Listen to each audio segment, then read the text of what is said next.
Tim Price here with another webcam podcast. These are going to be some topics that work for a wide variety of people, no matter what level you are, no matter where you are on your horn, and also just some food for thought. Some of the more advanced players might want to start to work on this with their students. There's a term I use a lot called active mental imagery and imagine the sound. On one of my Rico blogs this week, I referred to that. Active mental imagery and imagine the sound are two very important terms when you improvise. You have to have an imagination. There's no amount of cliches. There's no amount of learning other people's solos, buying a mouthpiece that's just like your favorite guy, standing like your favorite guy, moving into your favorite guy's neighborhood, or any of that kind of stuff that's going to work. Imagination cannot be taught. You have to get the imagination to come from within.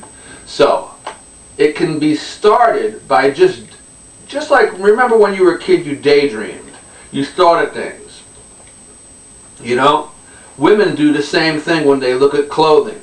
They imagine everything on the right side of the wall in the clothing store fits them, and they see themselves in all these different dresses. Okay, now, when you improvise, think of this. Imagine sound. How would Coleman Hawkins play a certain tune, like All the Things You Are? But how would Coleman Hawkins play that today? Take away all the cliche.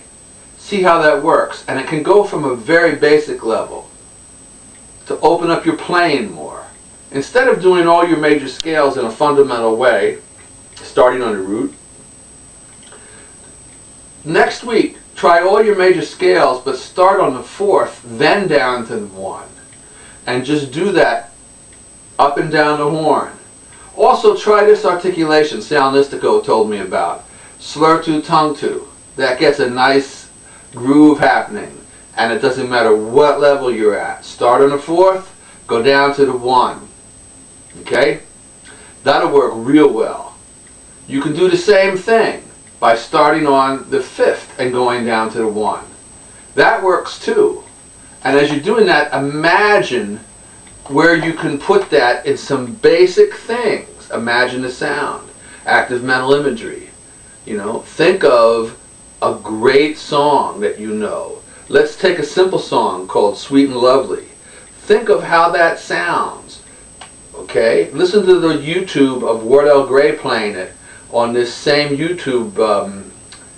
Just key search him, okay? Listen to that and then try to learn it yourself. That's a very important song. And also the intervals in it are very important.